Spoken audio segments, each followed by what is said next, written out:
കാട് വിട്ടിറങ്ങുന്ന വന്യമൃഗങ്ങളും കാടടച്ച് വെടിവെക്കുന്ന വനമന്ത്രിയും.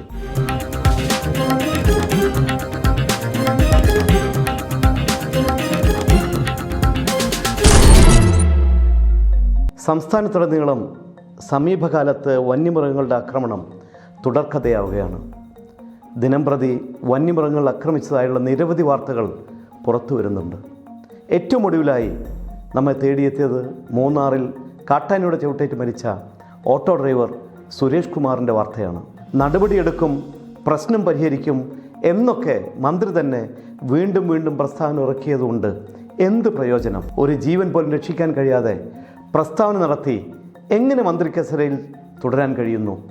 ധാർമ്മികത എന്നുണ്ടെങ്കിൽ വന്യമൃഗങ്ങളുടെ ആക്രമണത്തിൽ കൊല്ലപ്പെടുന്ന മനുഷ്യജീവനുകളുടെ വിലയോർത്ത് രാജിവെച്ചൊഴിയാൻ സന്നദ്ധനാകണം. ധാർമ്മികത എന്തെന്ന് അറിയാത്തവരോട് പറഞ്ഞിട്ട് കാര്യവുമില്ല. ഒരു വർഷത്തിനിടെ വയനാട്ടിൽ കാട്ടാനയുടെയും കടുവയുടെയും ആക്രമണത്തിൽ കൊല്ലപ്പെടുന്ന 10ാമത്തെ ആളാണ് സുരേഷ് കുമാർ. കാട്ടാനയുടെ ആക്രമണത്തിൽ 8 പേരും കടുവയുടെ ആക്രമണത്തിൽ 2 പേരും ഒരു വർഷത്തിനുള്ളിൽ കൊല്ലപ്പെട്ടതാണ് കണക്കുകൾ. ഈ ഒരു മാസത്തിൽ മാത്രം 4 പേരാണ് മരണപ്പെട്ടത്. നേരത്തെ മരിച്ച വനം വകുപ്പ് വാച്ചർ പോളിൻ്റെ മരണത്തിന് തൊട്ടു മുമ്പാണ് വയനാട് ചാലിഗത്ത പനിച്ചയിൽ അജീഷിൻ്റെ മരണവാർത്ത വന്നത്. വീടിൻ്റെ മതിൽ പൊളിച്ചെത്തിയ കാട്ടാനയാണ് അജീഷിനെ കൊലപ്പെടുത്തിയത്. വീടിന് മുമ്പിലും കൃഷിയിടങ്ങളിലും തൊഴിലിടങ്ങളിലുമായിരുന്നു ഈ മരണങ്ങളൊക്കെയും. ജീവനും സ്വത്തിനും ഭീഷണിയാകും വിധം കാട്ടാനയും കടുവയും കരടിയുമൊക്കെ നിരന്തരം ജനവാസ മേഖലകളിലുണ്ട്.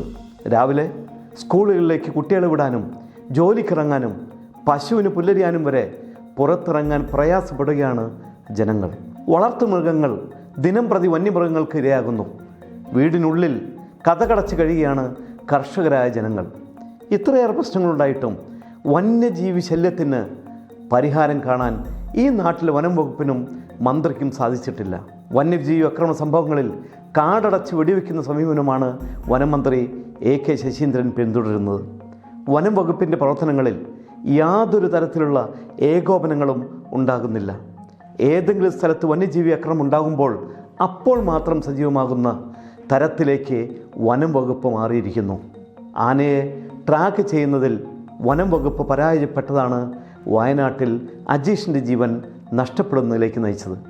മയക്കുമുടി വയ്ക്കാൻ കഴിയില്ലെന്നും ആനയെ കാട്ടിലേക്ക് തിരിച്ചയക്കാനാണ് ശ്രമിക്കുന്നതെന്നും ആദ്യം പറഞ്ഞ മന്ത്രിക്ക് പിന്നീട് പ്രതിഷേധം കനത്തപ്പോൾ മയക്കുപിടി വയ്ക്കുമെന്ന് മാറ്റി പറയേണ്ടി വന്നു.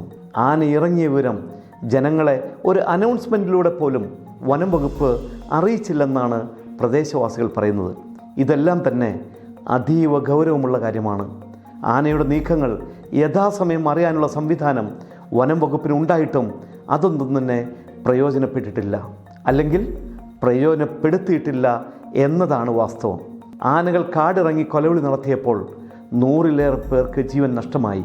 കാട്ടുപോത്തിൻ്റെ അക്രമത്തിൽ കോട്ടയത്ത് 2ഉം കൊല്ലത്തൊരാളും ഉൾപ്പെടെ 3 പേർ ഒരേ ദിവസം കൊല്ലപ്പെട്ടത് 9 മാസം മുൻപാണ്. പത്തനംതിട്ടയിലെയും വയനാട്ടിലെയും കടുവ പുലി ഭീഷണി നാളുകളായി തുടരുന്നു. കടുവയും പുലിയും കാട്ടുപോത്തും കാട്ടുപന്നിയും തുടങ്ങി കരടിയെപ്പോലും പേടിക്കാതെ ജനങ്ങൾക്ക് പുറത്തിറങ്ങാൻ സാധിക്കാത്ത അവസ്ഥയായിരിക്കുകയാണിപ്പോൾ. വന്യമൃഗങ്ങളുടെ ആക്രമണത്തിൽ കഴിഞ്ഞ 5 വർഷത്തിനിടയിൽ 150-ന് മുകളിൽ മനുഷ്യജീവനുകളാണ് ഇല്ലാതായത്. വന്യമൃഗ സംരക്ഷണം എന്ന പോലെ മനുഷ്യജീവൻ്റെ സംരക്ഷണവും സർക്കാരിൻ്റെ ഉത്തരവാദിത്തമാണ്. പരിഹാരം ഒന്നേയുള്ളൂ: വന്യമൃഗങ്ങളും മനുഷ്യരും ഒരുമിച്ച് വരാനുള്ള സാഹചര്യം ഇല്ലാതാക്കുക.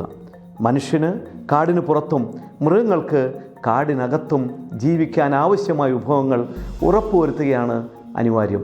കാടിനുള്ളിൽ വന്യമൃഗങ്ങളെ സംരക്ഷിക്കണം. കാടിനുള്ളിൽ നിന്ന് വന്യമൃഗങ്ങൾ പുറത്തിറങ്ങിയാൽ അതിനുത്തരവാദി വനം മന്ത്രി തന്നെ ആയിരിക്കണം. വന്യമൃഗങ്ങളിൽ നിന്ന് ജനങ്ങളുടെ ജീവൻ സംരക്ഷിക്കാനുള്ള ബാധ്യത വനം മന്ത്രിക്ക് തന്നെയാണുള്ളത്. വന്യജീവി ആക്രമണങ്ങൾ ഉണ്ടാകുമ്പോൾ അതിനെ പ്രതിരോധിക്കുന്ന കർഷകർക്കെതിരെ നിരവധി കേസുകളാണ് നിലവിലുള്ളത്. അക്രമികളായ വന്യജീവികളെ സ്വയം രക്ഷയ്ക്ക് വേണ്ടി നേരിടുന്ന കർഷകരെ അക്രമികളായി കണ്ട് കേസെടുക്കുന്ന വനം വകുപ്പിൻ്റെ ഇരട്ടത്താപ്പാണ് ഇതിലൂടെ പ്രതിഫലിക്കുന്നത്. വന്യജീവി ആക്രമണങ്ങളെ നിയന്ത്രിക്കേണ്ടത് സംസ്ഥാന സർക്കാരാണെന്ന് കേന്ദ്ര വനം പരിസ്ഥിതി മന്ത്രി നേരത്തെ തന്നെ വ്യക്തമാക്കിയിട്ടുണ്ട്. മാത്രമല്ല, മനുഷ്യജീവന് അപകടം വരുത്തുന്ന വന്യമൃഗങ്ങളെ കൊല്ലുന്നതിന് ചീഫ് വൈൽഡ് വാർഡന് അനുമതി നൽകാമെന്നും കേന്ദ്രം സംസ്ഥാനങ്ങളെ അറിയിച്ചിട്ടുണ്ട്. ഇതെല്ലാം ഉണ്ടായിട്ടും പ്രതിരോധത്തിന് ആവശ്യമായ നടപടികൾ സ്വീകരിക്കാത്തത് വനം വകുപ്പിൻ്റെയും മന്ത്രിയുടെയും കഴിവില്ലായ്മയാണ്.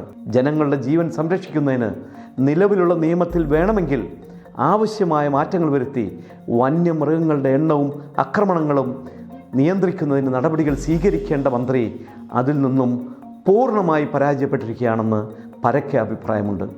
മന്ത്രിയുടെ കഴിവുകേടിനെക്കുറിച്ചും കൃത്യമായി തീരുമാനങ്ങൾ എടുക്കാത്തതിൻ്റെ പേരിലും മന്ത്രിയെ തൽസ്ഥാനത്ത് നിന്ന് മാറ്റണമെന്ന് സ്വന്തം പാർട്ടി രേഖാമൂലം മുഖ്യമന്ത്രിയോട് ആവശ്യപ്പെടുകയും ചെയ്തു.